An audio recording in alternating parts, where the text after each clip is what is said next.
Hello friends, hello everyone. Standard 10th and subject English.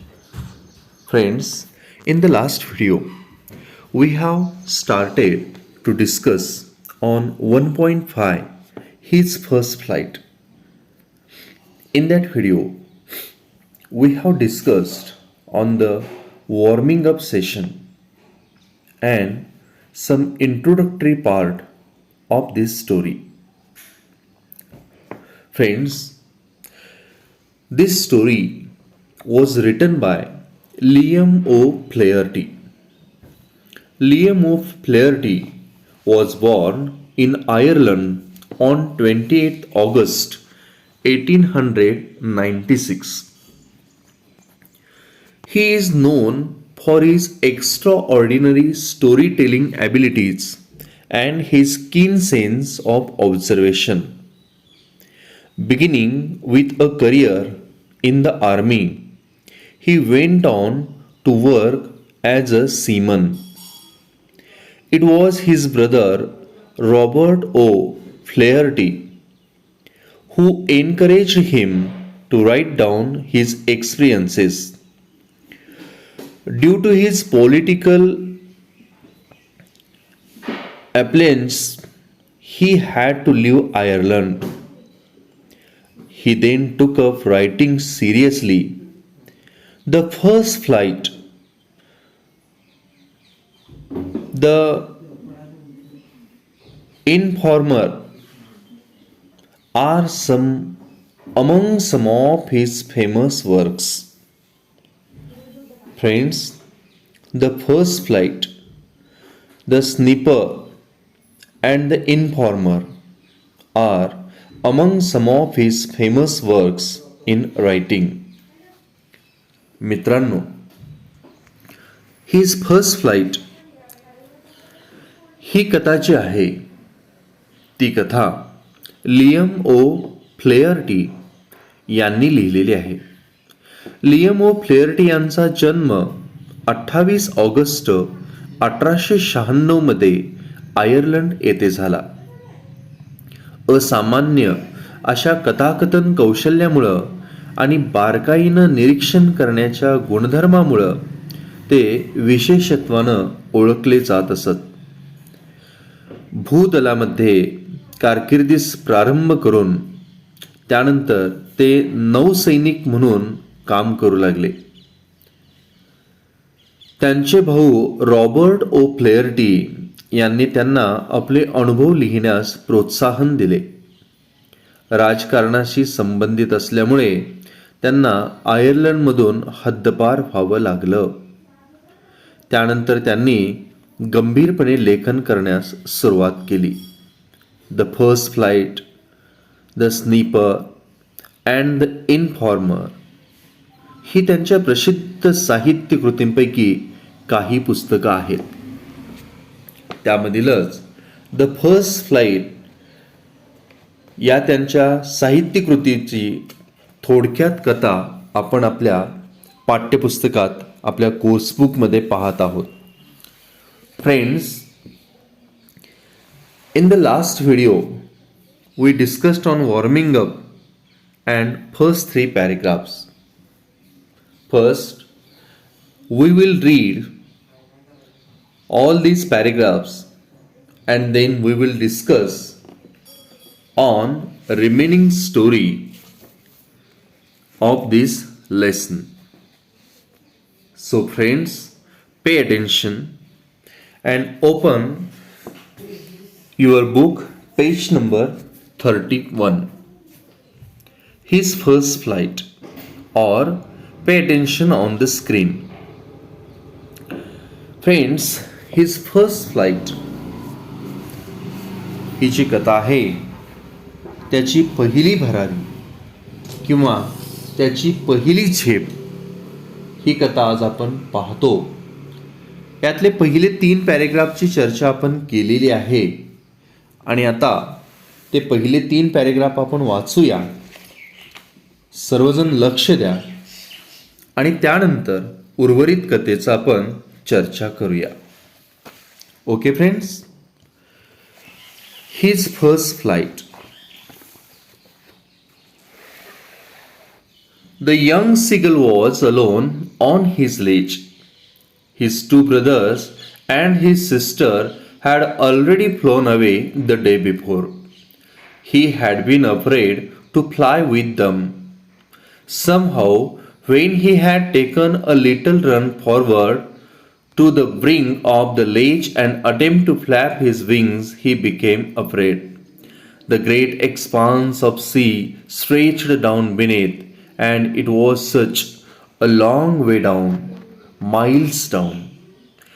He felt certain that his wings would never support him. So he bent his head and ran away back to the little hole under the ledge where he slept at night. Even when each of his brothers and his little sister, whose wings were far shorter than his own, ran to the brink, flapped their wings, and flew away. He failed to muster up courage to take that plunge which appeared to him so desperate. His father and mother had come around calling to him shrilly, upbraiding him, threatening to let him starve on his ledge unless he flew away. But for the life of him, he could not move. That was 24 hours ago. Since then, nobody had come near. Nobody had come near him. The day before, all day long, he had watched his parents flying about with his brothers and sister, perfecting them in the art of flight, teaching them how to skim the waves and how to dive for fish. He had in fact seen his older brother catch his first herring and devour it, standing on a rock, while his parents circled around raising a proud cackle. And all the morning the whole family had walked about on the big plateau midway down the opposite cliff, taunting him for his cowardice. The sun was now ascending. The sun was now ascending the sky, blazing on his ledge that faced the south. He felt the heat because he had not eaten since the previous nightfall. मित्रांनो, इथपर्यंत आपण चर्चा केली होती की तो छोटा सिगल पक्षी, समुद्र पक्षी त्याच्या खडकाच्या टोकावर एकटाच बसला होता. आदल्या दिवशी त्याचे दोघे भाऊ आणि बहीण दूर उडून गेले होते. त्याला मात्र त्यांच्याबरोबर उडत जायची भीती वाटली होती. खडकाच्या टोकापर्यंत पुढे पळत जाऊन पंख फडफडवायचा आणि त्यानं प्रयत्न करूनही पाहिला होता, परंतु का कोणास ठाऊक तो खूप घाबरून गेला होता. खाली पाहिल्यावर दिसत होतं की अथांग पसरलेला समुद्र होता आणि समोर मैलोन मैल दूर जाणारा मार्ग दिसत होता. आपल्या पंखांना हे मुळीच झेपणार नाही, आपल्या पंखांना हे मुळीच पेलणार नाही याची त्याला जणू काही खात्रीच पटली असल्यासारखं झालं होतं. आणि त्यामुळं आपलं डोकं खाली घालून तो खडकाखालच्या रात्री झोपण्याच्या त्याच्या लहानशा बिळाकडे पळून गेला. त्याचे भाऊ आणि धाकटी बहीण त्याच्यापेक्षा खूप लहान पंख असूनही खडकाच्या टोकापर्यंत पळत जाऊन पंख फडफडत केव्हाच उडून गेले होते. पण इच्छा असूनही छोट्या सिगलला मात्र काही केल्या उडायचं धैर्य होत नव्हतं. त्याचे आईवडील कर्कश आवाजात ओरडत त्याला घेऊन जाण्यासाठी परत आले. खडकावरून जर त्यानं उड्डाण घेतलं नाही तर त्याला उपाशी राहावं लागेल असं त्यांनी त्याला सांगितलं सुद्धा. पण तो मात्र जीवाच्या भीतीनं जागचा हल्लाच नाही. आता ही होती 24 तासापूर्वीची घडलेली गोष्ट. त्यानंतर कुणीही त्याच्यापाशी गेलं नाही. आदल्या दिवशी दिवसभर त्यानं आपल्या भावंडांना पालकांच्या समवेत बागडताना, खेळताना, उडण्याची कला अवगत करताना, उडण्याची कला शिकताना, लाटांच्या वरून विहार करताना आणि मासा पकडण्यासाठी सूर मारायची कला शिकत असताना त्यानं काल दिवसभर पाहिलेलं होतं. एवढंच नाही तर मोठ्या भावाला खडकावर उभं राहून पहिला हेरिंग मासा पकडून अगदी गट्टकन खाताना सुद्धा त्यानं पाहिलं होतं. आणि पालकांना त्याच्याभोवती गोल फिरून कलकल आवाज करीत त्याला शाबासकी देत होते, त्याला प्रोत्साहन देत होते, हे सुद्धा त्यानं पाहिलं होतं. आणि आता सकाळी त्याचे सगळे कुटुंब हे समोरच्या उंच कड्याच्या माथ्यावर आलेल्या मोठ्या पठारावर ते हिंडत होते. उंच कड्याच्या त्या मध्यावरती असलेल्या मोठ्या पठारावर ते हिंडत होते आणि भित्रेपणावरून त्याची टिंगलटवाळी सुद्धा करत होते. सूर्य जसा जसा वर येऊ लागला तसं दक्षिणेकडे तोंड असलेला त्याचा खडक प्रकाशानं उजळून निघाला आणि त्याला ती उष्णता आता जास्तच जाणवू लागली. कारण आदल्या रात्रीपासून त्यानं काहीच खाल्लेलं नव्हतं, तो उपाशी होता. इथून पुढचा भाग आपण मित्रांनो पाहूया.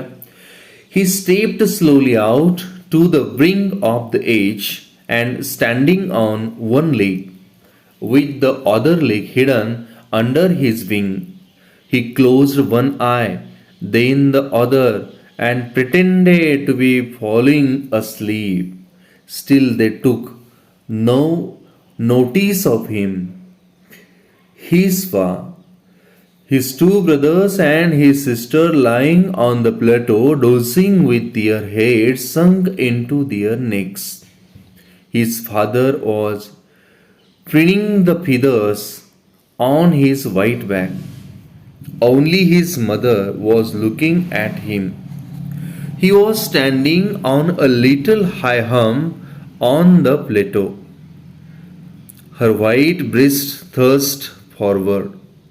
Now and again, she tore at a piece of fish that lay at her feet and then scraped each side of her beak on the rock. The sight of the food maddened him. How he loved to tear food that way, scraping his beak now and again to wet it. मित्रांनो, या परिच्छेदामध्ये काही dark word जे आहेत, जे मार्जिनमध्ये आपल्याला या ठिकाणी दिसत आहेत, त्यांचे आपण अर्थ पाहूया. ऑन पेज नंबर 32 पहिला शब्द आहे बघा मार्जिनमध्ये, स्क्रीनवरती तुम्हाला दिसतोय, preening. Preening means making an effort to clean feathers with the beak. चोचीनं पंख स्वच्छ करणे किंवा पंख साफ करणे. चोचीनं पंख साफ करणे त्याला प्रिनिंग म्हटलं जातं. Next, hump, a round raised mass on land. Hump, a round raised mass on land, जमिनीचा एक गोलाकार उंचवटा असलेला भाग. नेक्स्ट, स्क्रॅप्ड मीन्स रब्ड, घासले, तासले या अर्थानं आपण घेऊया. अँड वेट, शार्पन, धार लावली. ओके, इतके काही नवीन शब्द आपणाला या ठिकाणी आढळतात.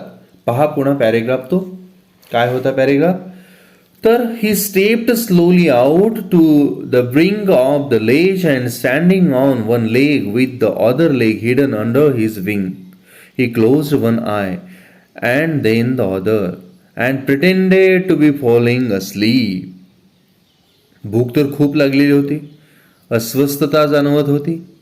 जसजसा सूर्य वर येऊ लागला होता तसतसं तो ज्या ठिकाणी तिथं ज्या ठिकाणी त्याचं राहत होता, बीळ होतं, त्या ठिकाणी खडकाच्या प्रकाशानं तो ठिकाण उजळून निघालं होतं आणि ती उष्णता त्याला आता जास्त जाणवू लागली होती, कारण आदल्या दिवसापासून तो काहीच खाल्ला नव्हता.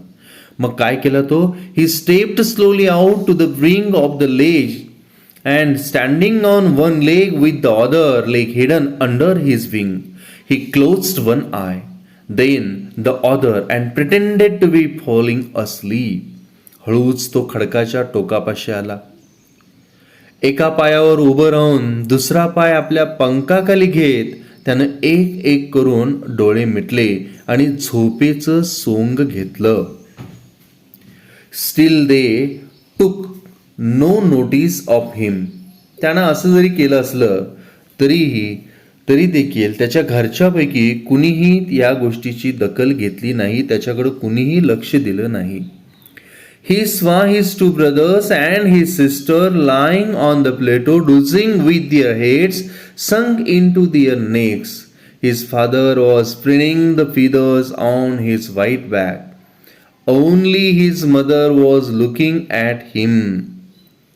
काय झालं बघा, की कोणी त्याच्याकडे पाहिलं नाही. त्याचे दोघे भाऊ आणि बहीण डोकी मानेत खुपसून त्या पठारावर डुलक्या खात पडले होते आणि त्याचे वडील आपल्या शुभ्र पाठीवरची पिसं नीटनेटकी करण्यात गुंतले होते.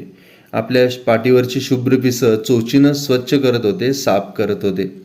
त्याच्या आईचं फक्त त्याच्याकडे लक्ष होतं. कोणाचं लक्ष होतं? फक्त त्याच्या आईचं. Only his mother was looking at him.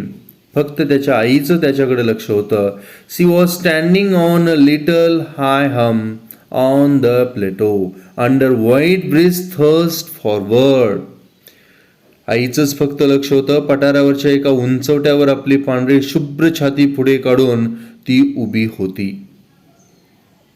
Okay. Now and again she tore at a piece of fish that lay at her feet and then scraped each side of her beak on the rock. काय केलं तिनं? मुद्दामहून असं केलं त्या आईनं की पुन्हा पुन्हा पायाशी पडलेल्या माशाचा तुकडा ती फाडायची आणि मग आपली चोच सर्व बाजूनं खडकावर तासायची. असं तिनं मुद्दाम होऊन करायला सुरुवात केली. Now and again she tore a piece of fish that lay at her feet and then scraped each side of her beak on the rock. ते मासा फाडायचे आणि आपलं चोच जे आहे ते पुन्हा तासायचे. खडकाला सगळ्या बाजूने ती चोच तासायची. आता हे पाहिल्यानंतर the side of the food maddened him. How he loved to tear food that way, scraping his beak now and again to wait it. आणि हे दृश्य पाहिल्यानंतर मग मात्र याची अवस्था कशी झाली बघा, की ते अन्न पाहून तो जणू काही मॅडन खोळावला. अशा प्रकारे अन्न फाडून चोच पुन्हा पुन्हा घासून तासून धारदार करायला त्याला फारच आवडत असे. गा गा गा he cried begging her to bring him some food. काय झालं बघा त्यानंतर नेक्स्ट पॅरेग्राफ. गा गा गा त्यानं अन्नासाठी आईकडे विनवणी केली. ओरडू लागला तो. गा गा गा he cried begging her to bring him some food. गा गा गा करत त्यानं अन्नासाठी आईकडे विनवणी केली. त्यानंतर काय म्हणू लागला तो? Gaw col ah, gaw col ah. She screamed back, she screamed back डिसिव्हली.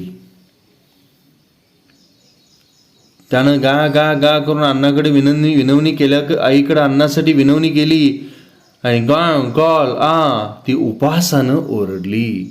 आई सुद्धा त्याच्याकडं अगदी उपहासानं ओरडली. But he kept calling plaintively, and after a minute or so he uttered a joyful scream. His mother had picked up a piece of the fish and was flying across to him with it. He leaned out eagerly, tapping the rock with his feet, trying to get nearer to her as she flew across.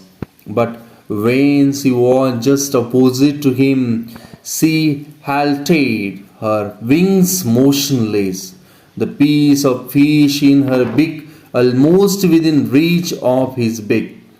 He waited a moment in surprise, wondering why she did not come nearer, and then, maddened by hunger, he dived at the fish.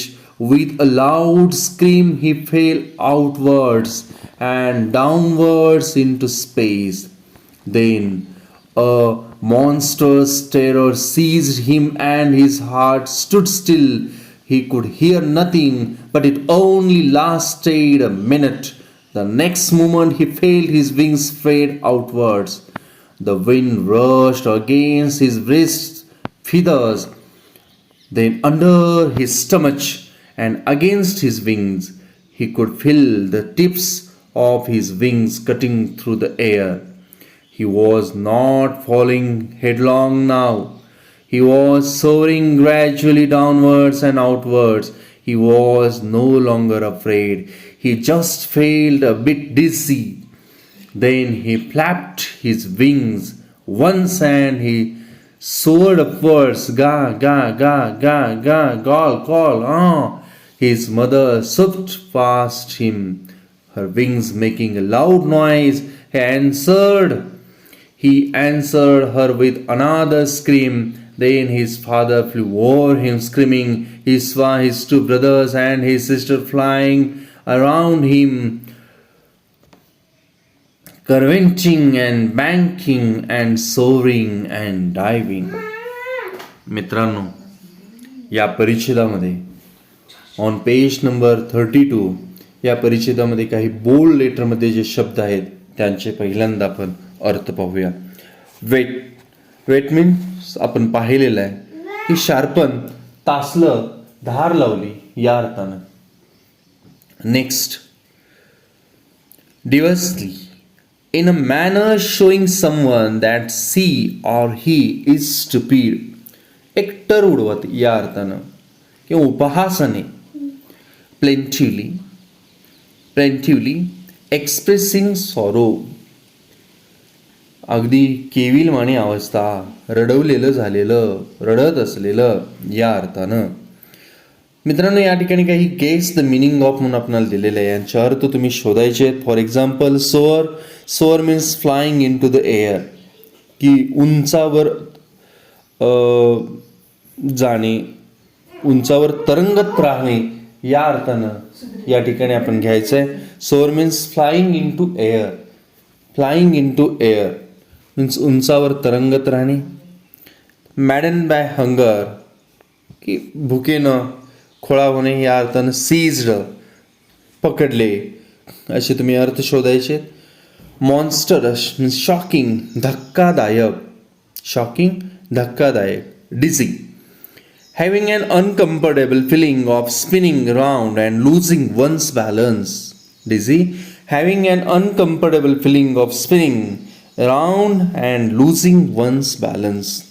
एक चक्कर आलेला, भोवळ आलेला या अर्थानं डिझी, चक्कर आलेला. Next word आहे curveting means leaping like a horse. वळण घेत, झेप घेत या अर्थानं. Banking, flying with one wing higher than the other. Flying with one wing higher than the other. जे वळताना एक बाजू वर करणे, अर्थात दुसरी बाजू खाली आणि एक बाजू वर करणे, त्याला बँकिंग असं म्हटलं जातं. इतके काही अनफेमिलियर वर्ड्स या ठिकाणी आपल्याला इथं दिसत आहेत. मित्रांनो, हा पॅरेग्राफ आपण पाहूया. लक्ष द्या. ऑन पेज नंबर 32 वरचा लास्ट पॅरेग्राफ जो आहे तो आपण पाहतोय. Ga ga ga, he cried begging her to bring him some food. Gaw, col, she screamed back diversely, but he kept calling plaintively, and after a minute or so he uttered a joyful scream. His mother had picked up a piece of the fish and was flying across to him with it. काय झालं बघा, त्या दरम्यान गा ga गा त्यानं अन्नासाठी आईकडे विनवणी केली. गाव, कॉल, ती उपासानं ओरडली, पण तो परत तिला विनवू लागला आणि मिनिटभरातच आनंदानं त्यानं ओरडला, आनंदानं चित्कार केला. का तर माशाचा तुकडा घेऊन आई त्याच्याकडे यायला निघाली होती. Okay, a piece of fish and was flying across to him with it. He leaned out eagerly, tapping the rock with his feet, trying to get nearer to her as she flew across. ती जशी उडत जवळ येऊ लागली तसा तो खडकावर पाऊल आपटत आतुरतेनं पुढं झुकला आणि तिच्या अधिक जवळ जाण्याचा प्रयत्न करू लागला. आणि तिच्या चोचीतला माशाचा तुकडा त्याच्या चोचीच्या अगदी निकट असताना काय झालं बघा, अगदी निकट असताना she leaned out eagerly, tapping the rock with his feet, trying to get nearer to her as she flew across. But when she was just opposite to him, he halted, her wings motionless, the piece of fish in her beak almost within reach of his beak. तिच्या चोचीतला माशाचा तुकडा त्याच्या चोचीच्या अगदी निकट असताना ती तशीच थांबली. काय केली ती आई? ती तशीच थांबली. He waited a moment in surprise, wondering why she did not come nearer, and then, maddened by hunger, he dived at the fish. ती त्या ठिकाणी तशीच थांबली, हालचाल न करता चोचीतला मासा घेऊन, ती चोचीत मासा घेऊन तशीच थांबली. आणि त्या चोचीतला माशाचा तुकडा त्याच्या चोचीच्या जवळ अगदी निकट आल्यास त्याला वाटत होतं. ती तशीच थांबली होती. तिचं पंखही स्तब्ध झाले होते, मोशनलेस होते. ती जवळ का येत नाही याचं आश्चर्य वाटून तोही क्षणभर घुटमळला. आणि मग अगदी भुकेनं व्याकुळ होऊन त्यानं त्या माशाकडं झेप घेतली. त्यानं काय केलं? He waited a moment in surprise, wondering why she did not come nearer, and then, maddened by hunger, he dived at the fish. त्यानं त्या माशाकडं, अगदी भुकेनं व्याकुळ झाला होता त्या माशाकडं त्यानं झेप घेतली. आणि झेप घेतल्या घेतल्या आता काय घडलं बघा. With a loud scream, he fell outwards and downwards into space. मोठ्यानं चित्कार करत, मोठ्यानं ओरडत तो बाहेरच्या दिशेला हवेत खाली झेपावला. हवेत खाली झेपावल्यानंतर काय झालं? Then a monstrous terror seized him and his heart stood still. He could hear nothing, but it only lasted a minute. The next moment he felt his wings spread outwards. The wind rushed against his breast feathers, then under his stomach and against his wings. आणि काय झालं? आणि एका मोठ्यानं ओरडत चित्कार करत तो बाहेरच्या दिशेला हवेत खाली झेपावला. कारण आई त्याची जी होती तो माशाचा तुकडा चोचीत घेऊन स्तब्धपणे त्या काठाच्या बाहेरच्या बाजूलाच थांबली होती. याला वाटलं ती आई तिथं काठाड्यावरच आलेली आहे, त्या खडकाच्या टोकावरतीच आहे आणि तो मासा खायला गेला. पण आई तिथं आत मागच्याच बाजूला होती, त्यामुळे तो त्या ठिकाणी खाली गेला, मोठ्यानं चित्कार केला आणि दुसऱ्या एका प्रचंड भीतीनं त्याच्या हृदयाचा ठोका चुकवला. क्षणभर तो सुन्न झाला, पण पुढच्याच क्षणी त्याला जाणवलं की आपले पंख हवेत पसरले आहेत. त्याच्या छातीवरील पिसामध्ये, पोटाखाली आणि त्याच्या पंखाखाली आता वारं भरलं होतं. हे त्याच्या लक्षात आलं आणि त्याच्या पंखाच्या टोकांना वारा छेद देऊन जातोय असंही त्याला आता वाटू लागलं. पण झालतं काय पहा. The wind rushed against his breast feathers, then under his stomach and against his wings. He could feel the tips of his fingers cutting through the air. He was not falling headlong now. हेडलॉंग कपाळ मोक्ष असा आपण अर्थ घ्यायचा आहे. त्याच्या टोकानं वारा छेद करून जातोय असं त्याला वाटलं, मात्र आता त्याचा कपाळ मोक्ष होणार नव्हता. He was not falling headlong now. आता त्याचा कपाळ मोक्ष होणार नव्हता. He was soaring gradually downwards and outwards. तो हळूहळू हवेत तरंगू लागला होता. And he was soaring gradually downwards and outwards. He was no longer afraid. आणि आता त्याला भीतीही वाटत नव्हती. He just felt a bit dizzy. त्याला भीती वाटत नव्हती, फक्त किंचित भोवळ आल्यासारखं त्याची अवस्था झाली होती. मग काय झालं बघा. Then he flapped his wings once and he soared upwards. मग त्यानं आपले पंख फडफडवले आणि वर झेप घेतली. गा गा गा गा गा गा गाव call a. His mother swooped past him, her wings making a loud noise. गा गा गा गा गा गाव कॉल आ. पंखाची फडफडट करत आई त्याच्याकडे झेपावली. आणि काय झालं? His mother swooped past him, her wings making a loud noise. He answered her with another scream. Then his father flew over him, screaming. he saw his two brothers and his sister flying around him, curveting and banking and soaring and diving. आणि त्यानंही तसाच आवाज करत तिला आईला आपल्या प्रतिसाद दिला. त्याचे वडील कलकलाट करीत त्याच्या भोवती खिरट्या घालू लागले. दोघे भाऊ आणि बहीण देखील त्याच्यापाशी झेप घेतली आणि डौलदार सुरकांड्या मारीत ते त्याच्या आजूबाजूला विहरू लागले. आणि पुढं काय झालं बघा, on page number 33. Then he completely forgot that he had not always been able to fly and commended himself to dive and soar and curve, shrinking shrilly. या ठिकाणी shrinking शब्द दिले आहे पहा. Shrinking means making a loud cry. Making a loud cry means एक आरोळी मारणे या अर्थानं. Then he completely forgot that he had not always been able to fly and commended himself to dive and soar and curve, shrinking shrilly. आपल्याला उडता येत नव्हतं हे तो पूर्णपणे विसरून गेला आणि सूर मारताना, भरारी घेताना आणि हवेत विहरताना स्वतःवर खुश होऊन कर्कश आवाजात आता तो आरोळी देऊ लागला. He was near the sea now, flying straight over it, facing straight out over the ocean. He saw a vast green sea beneath him with little ridges moving over it, and he turned his back sideways and cawed amusedly. या ठिकाणी दोन शब्द आपल्याला नवीन दिसतात. Ridge, a chain of hills. Ridge एक पर्वतांची रांग, chain of hills. And अमेजली, प्लेजरेबली, अगदी मौज गमतीनं, मजेनं, मौजेनं या अर्थानं या ठिकाणी शब्द आहेत. काय आहे बघा पॅरेग्राफ हा. He was near the sea now, flying straight over it, facing straight out over the ocean.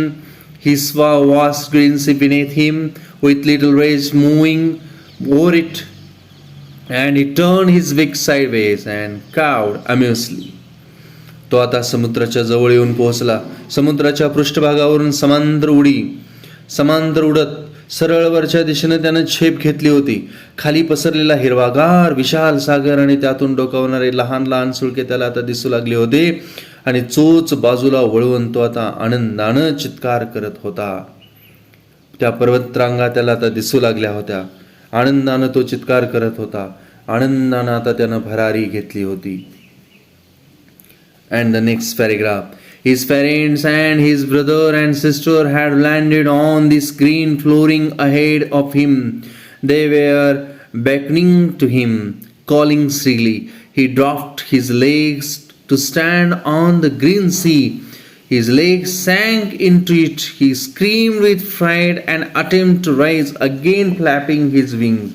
But he was tired and weak with hunger, and he could not rise, exhausted by the strange exercise. या ठिकाणी दोन शब्द नवीन या ठिकाणी दिसतात पहा. Beckon, to give a signal, to move near or to follow. Means एक खुणावणे, सिग्नल देणे, खुणावणे. एक्झॉस्ट, वेअर आउट थकून जाणे, दमून जाणे या अर्थानं पहा पॅरेग्राफ पुन्हा एकदा. His parents and his brothers and sisters had landed on this green flooring ahead of him. They were beckoning to him, calling shrilly. He dropped his legs to stand on the green sea. His legs sank into it. He screamed with fright and attempted to rise again, flapping his wings. But he was tired and weak with hunger, and he could not rise, exhausted by the strange exercise. त्याचे आई वडील आणि भावंडेही मग त्या हिरव्यागार पृष्ठभागावर उतरली. कलकल आवाज करीत ती त्याला खुणावू लागली, खुणा करून बोलावू लागली. आपले पाय अलगद त्या हिरव्या समुद्रावर सोडून तो उभा राहण्याचा प्रयत्न करू लागला, पण त्याचे पाय आत बुडू लागले. तो घाबरून ओरडला आणि पंख फडफडीत पुन्हा वर उडायला लागला. मात्र आता तो दमला होता आणि भुकेनं अशक्त झाला होता, अशी त्याची अवस्था झाली.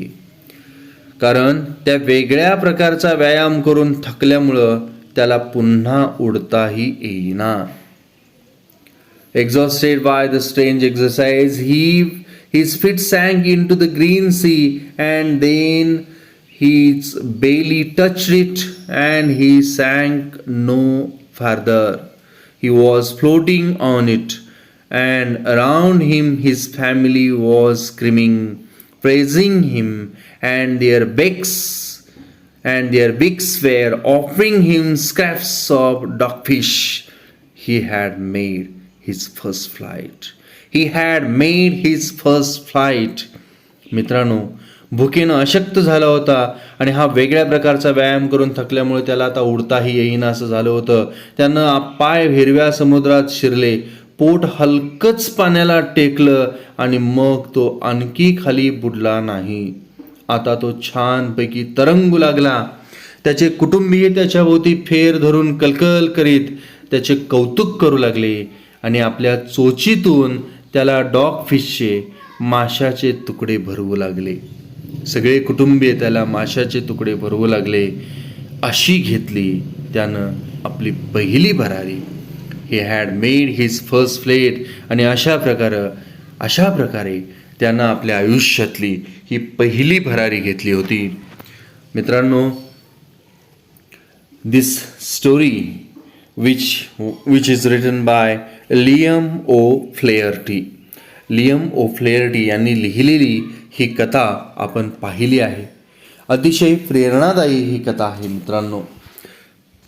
Friends, now in a short we will see the summary of this story, his first flight. मित्रांनो, आपण थोडक्यात या कथेची समरी पाहूया. The lesson his first flight, listen carefully. The lesson his first flight is a motivational story about a young seagull who learns to fly by overcoming his fear. मित्रांनो, his first flight या पाठामध्ये भीतीवर मात करून उडायला शिकणाऱ्या एका तरुण नवशिक्या समुद्र पक्ष्याची प्रेरणादायी कथा आहे. मोटिवेशनल स्टोरी या ठिकाणी मांडलेली आहे. The chapter begins with a recap of events that took place on the previous day. The seagull had been too afraid to fly because he lacked confidence and he felt his wings would not support him. He had watched his brothers and sister fly successfully even though they had shorter wings than him. But he just could not gather courage to jump and go beyond the cliff. His parents had tried scolding and punishments to keep him without food, but he did not make an attempt to fly due to his fears. Finally, he was left alone and watched his parents train his brothers and sister in the techniques of flying. काय झालं होतं मित्रांनो? पाठाच्या सुरुवातीला एका तरुण समुद्र पक्ष्याच्या आयुष्यात आदल्या दिवशी घडलेला एक प्रसंग या ठिकाणी सांगितलेला आहे. तो तरुण नवशिक्या समुद्र पक्षी आत्मविश्वासाच्या अभावामुळे उडायला घाबरत होता. कारण उडताना आपले पंख आपल्याला साथ देणार नाहीत असं त्याला वाटत होतं. त्याच्या भावा बहिणींचे पंख त्याच्यापेक्षा लहान होते, तरीही देखील ते यशस्वीपणे उडू शकतात हे त्यानं पाहिलं होतं. झेप घेण्यासाठी धैर्य एकवटणं आणि कड्याच्या पलीकडे जाणं त्याला शक्य होत नव्हतं. समुद्र पक्षाच्या या वागण्यानं त्रस्त होऊन त्याला शिस्त लावण्यासाठी आणि उडण्यास प्रवृत्त करण्यासाठी त्याचे आई वडील त्याला खूप ओरडले. उपाशी ठेवण्याची धमकीही त्यांनी त्याला दिली. तरी देखील भीतीमुळे त्यानं उडण्याचा प्रयत्न केला नाही.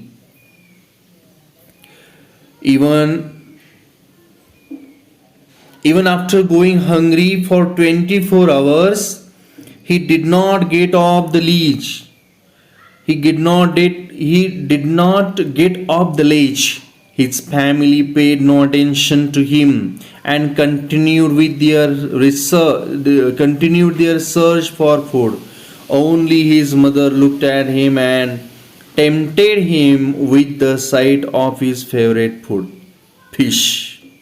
After a while, she flew across to him with a piece of fish. Excited, The young seagull tried to get near her, but she stopped just a few feet away from him. Going crazy with hunger, he forgot his fear and instinctively jumped towards her. He fell downwards off the cliff at first, and after a brief moment of panic, he spread out his wings and began to fly. On seeing this, his mother called out to him excitedly. Soon the rest of the family gathered and flew around him, rejoicing, forgetting his fear. Forgetting his fear, he dived, soared, curved, and cried loudly and happily. Then his family landed on the green sea, and they called him to join them. He was amused at the sight of the sea, but as soon as he dropped his legs to land, his feet sank. He was frightened that he might drown, but then he began to float on his belly instead. The family praised him by offering him scraps of dogfish. He had finally overcome his fear, developed his confidence in himself due to his mother's efforts, and had successfully made his first flight.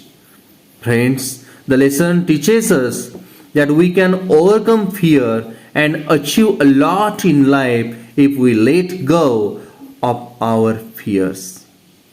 If we get go of our fears and believe in ourselves.